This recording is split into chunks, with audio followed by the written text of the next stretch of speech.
Very right. आप आज हमें IMF अगर दिवालिया करवा रहा है तो उसमें आपका भी हाथ है। अच्छा भट्टी साहब, आपसे एक सवाल है मेरा। खैर, एक मिनट भट्टी ये साहब, अपना हिस्सा ना लेते तो आज मुल्क दिवालिया ना हो चुका है। रोंगटे खड़े हो रहे हैं उससे कि ये हमारे हुक्मरान किस तरफ हमें लेके जा रहे हैं, किस कदर बोझ है, किस कदर सियासी होकर ये सोच रहे हैं।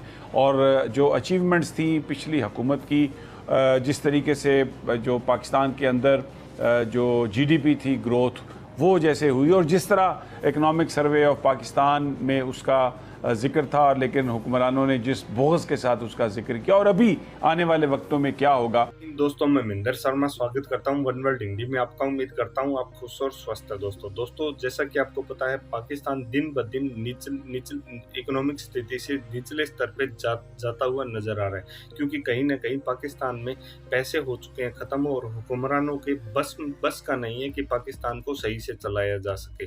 जबकि पाकिस्तान में इसका सीधा रिजल्ट ये निकल रहा है कि पैसे इकट्ठे करने के लिए पाकिस्तान की हुकूमत ने पेट्रोल डीजल पे रेट बढ़ा के अब टैक्सेस वगैरह बढ़ा दिए और बहुत सी चीज़ों के रेट और बढ़ा दिए, ताकि पाकिस्तान की आवाम को महंगा उपभोग करने की वस्तुएं मिल सके। तो कहीं ना कहीं आज पाकिस्तान के जो मीडिया एंकर है, ये कैसे बौखलाए हुए हैं और हड़कंप मचा हुआ है। कोई कह रहा है हमारे यहाँ दिवालिया हो गया है, कोई कह रहा है हम श्रीलंका जैसी सिचुएशन में पहुंच चुके हैं, जबकि IMF इनकी तरफ बिल्कुल भी ध्यान नहीं दे रहा है, क्योंकि ये मुल्क सिर्फ और सिर्फ दिवालिया होने की ओर जा रहा है।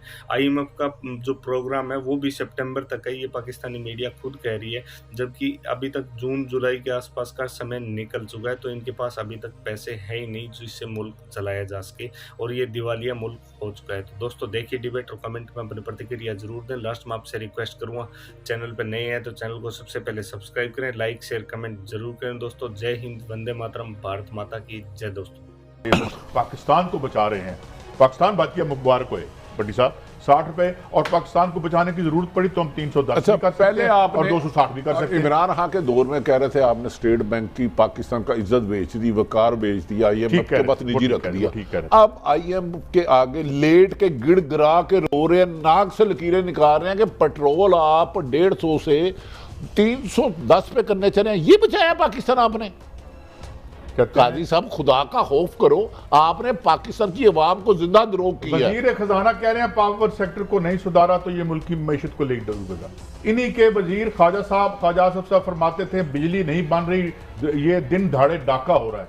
यार ये बताते हो ना, डाका बंद करते हो ना, इधर पकड़ते हो की करिए मलिक साहब, ना थोड़ा बयानिया रहा ना थोड़ा दौरानिया रहा। चलिए एक थोड़ी सी न्यूट्रल बात कर लूं। मुझे ये समझ नहीं रही, अभी कहा गया कि लेट डूबेगा, वो आप डूब गए। 4000 अरब रुपया आपने इनके खाते में डाला हुआ है, गैस बिजली, इसके अगर आप पैसे दें 4000 अरब।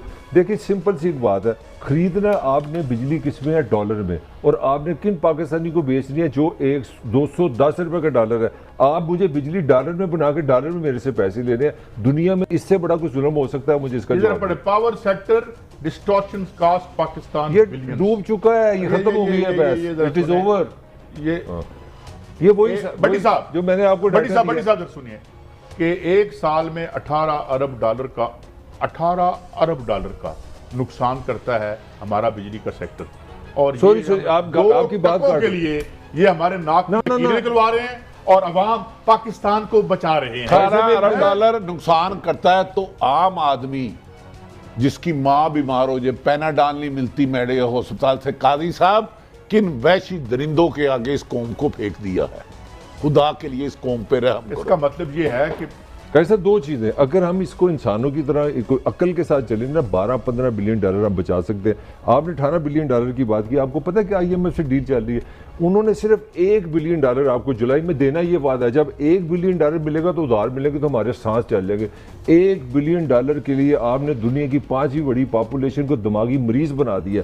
12 बिलियन डॉलर नहीं आप बचा रहे। ये है हमारी हुकूमरान, ये है हमारा सिस्टम। आप एक, और मैंने खान साहब को, मेरा ख्याल है हाथों ने याद होना हो, ये शायद वो कहीं सवाल ही पता नहीं, मैंने उन्हें अर्ज किया था कि द बेयर मिनिमम जो लगेगा, और यहाँ पे एक इकोनॉमिस्ट बैठे हुए थे, मैंने कहा थी यहाँ पे बिठाएं, जाके वो रिसीवर्स बिठाएं, डॉक्टर इकरामुल हक ने ये कहा कि रिसीवर्स बिठाएं, इनका ऑडिट करें, इनके मुआहदे निकालें और मुआहदे निकाल के देखें कि पाकिस्तान का बोलो राम किसने करवाने की साबित हो गया किसने तो किया। इसका मतलब ये है कि you are hand in glove with them. Very right, आप आज हमें IMF अगर दिवालिया करवा रहा है तो उसमें आपका भी हाथ है। अच्छा भट्टी साहब आपसे क्यों एक भट्टी सवाल है साहब? मेरा, आप बताएं ना इसका खैर, एक जवाब। मिनट भट्टी ये साहब, अपना हिस्सा ना लेते तो आज मुल्क दिवालिया ना होता। हो चुका है ये ऐसा। कि कोई भी सुनने के लिए तैयार नहीं होता इसको, और ईगो और वो जो अपनी अना है उसी में हम चलते हैं।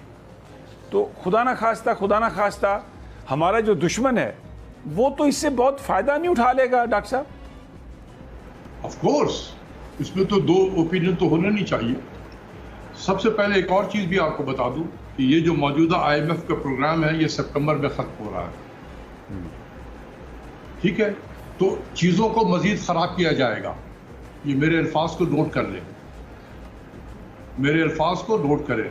चीज़ों को मज़ीद ख़राब किया जाएगा to build a case to go for yet another IMF programme for 3 years, ताकि डॉक्टर अशफाक ऐसा पागल शख्स जो है ना वो ये ना कहे कि यार IMF में मत जाओ वरना बर्बाद हो जाओगे। इसकी भी ज़ुबान बंद कर दी जाए। इतने हालात ख़राब कर दो मुल्क में कि डॉक्टर अशफाक भी कहे यार इस हालात में तो आपको जाना ही मुनासिब होगा आपके लिए। वो उस मुकाम पे हम पहुँचेंगे 22 सितंबर, तो चीज़ों को मज़ीद ख़राब किया जाएगा।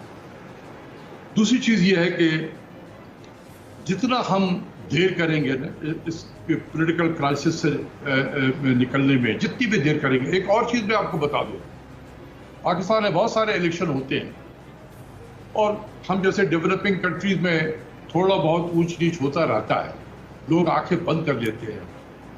लेकिन आज हम जिस जगह खड़े हैं यहाँ पर वो उस तरह के ऊंच नीच की गुंजाइश नहीं है।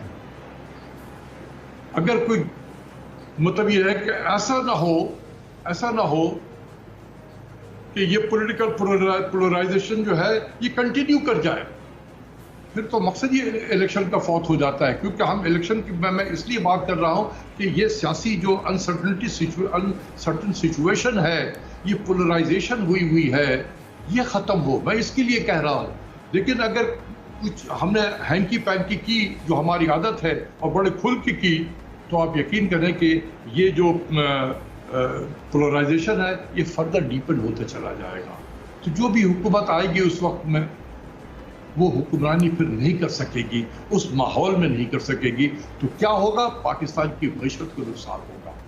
इसलिए मैं कह रहा हूँ कि खुदा के वास्ते जितना जल्द हो सके पाकिस्तान की खातिर, मेरी खातिर नहीं, पाकिस्तान की खातिर 220 या 25 मिलियन अवाम की खातिर मैं अपील करता हूँ कि खुदा के वास्ते एक मरतबा फ्री फेयर एंड ट्रांसपेरेंट करा के दे दो। जो भी जीतता है उसके हवाले करो ताकि वो अपने इस मुल्क को संभाले। जहाँ हमारी ज़रूरत पड़ेगी हम आगे बढ़ कर उनको हेल्प करेंगे संभालने में और पाकिस्तान की मईशत को गर्दाब से निकालने में। जो भी हम कर सकते हैं वो करेंगे, लेकिन हैंकी पैंकी बिल्कुल ना करें। जितना आप डिले करेंगे इस प्रोसेस को उतना ही हम श्रीलंकन टाइप ऑफ क्राइसिस की तरफ बढ़ते चले जाएंगे। आज हम नहीं है श्रीलंका के टाइप क्राइसिस में नहीं पहुंचे हैं, लेकिन जितना हम डिले करेंगे, इसी को चलाते रहेंगे, इसी तरीके से चलाते रहेंगे, तो ये हम श्रीलंकन क्राइसिस की तरफ बढ़ते जाएंगे। उस दिन से बचे कि आज भी कोलंबो में जो है पेट्रोल पंप नहीं खुले हुए हैं, आज भी नहीं खुले हुए हैं। डॉक्टर साहब ये रोजाना श्रीलंका में अभी मेरा एक दोस्त गया हुआ था श्रीलंका, जी कोलंबो में था, उससे वक्त गुजारा है। वो कहता कि मैंने कभी इतने भिखारी नहीं देखे थे कोलंबो में, क्योंकि कोलंबो का पर कैपिटा इनकम पाकिस्तान से ज्यादा था। वो रिलेटिवली हमसे ज्यादा अमीर लोग थे। आज वहाँ भिखारी आपको हर तरफ मिल रहे हैं। डॉक्टर साहब ये डॉलर जो है, डॉलर की जो डॉलर के बराबर हो गया। जी बिल्कुल, ये जो डॉलर की प्राइस है रुपए के मुकाबले में, ये तो अब इसके ऊपर एक ऐसी स्पीड लग गई है, ये रोजाना 4-5 रुपए बढ़ रहा है। तो ये इसका भी अगर ये इलेक्शंस का ऐलान हो जाता है, कोई इस तरह की स्टेबिलिटी का एलिमेंट आता है, तो आप समझते हैं कि ये जहां पे चला गया डॉलर नीचे आने का इसका इम्कान है? थोड़ा बहुत तो हो जाएगा, लेकिन ये मत भूले कि ये भी किसी डिजाइन के तहत ये किया जा रहा है। जब मैंने एक लफ्ज कहा था कि सितंबर तक चीजों को खराब किया जाएगा, तो ये डॉलर भी उसी हिसाब से जाएगा, नीचे जाएगा। जब स्टेट ऑफ अनसर्टेनिटी खत्म होंगे, आप जिस दिन इलेक्शन का ऐलान करेंगे ना, आप देखेंगे कि ये जो पॉलिटिकल टेम्परेचर है ये आसमान में पहुंचा हुआ है, ये जमीन पे आएगा। उसके असरात आपको स्टॉक मार्केट पे मिलेंगे, उसके असरात आपके एक्सचेंज रेट पे मिलेंगे। हो सकता है कि 2-3 रुपए नीचे की तरफ आ जाए एक्सचेंज रेट, लेकिन जब तक ये नहीं होगा ये इसी तरीके से चलता जाएगा। अब आप सोचें कि आप अपने आप को एक प्राइवेट सेक्टर समझे, चाहे वो मुल्क के अंदर है या आप मुल्क के बाहर हैं। जब रोज 3 से 4 रुपया अगर नीचे जा रहा हो तो कोई आएगा इस मुल्क पे इन्वेस्टमेंट करने के लिए? ये तो सबसे बड़ा डिस्टेबलाइजेशन फैक्टर होता है किसी भी इकोनॉमी के लिए। तो मैं इसलिए कह रहा हूं कि जिद जो है ठीक नहीं है। नहीं डॉक्टर साहब, आप जो बात कर रहे हैं ना, उसके नतीजे में तो फिर जो लोगों की एप्रीहेंशंस कि हमारी इक्तिसादी हालत को ऐसे कमज़ोर कर दिया जाए कि फिर हमारे इदारे भी ना खड़े हो सकें, हमारे जो एसेट्स हैं उसको भी ना हम बचा सकें, और यहाँ पर एक ऐसी अफरा तफरी और एक ऐसा माहौल क्रिएट कर दिया जाए जिस पर जो दुश्मन दूर से नज़र लगा के बैठा है उसको यहाँ पर आने के लिए कोई ना कोई जस्टिफिकेशन मिल जाए। ये तो सारा उस प्लॉट का हिस्सा नजर आ रहा है डॉक्टर साहब।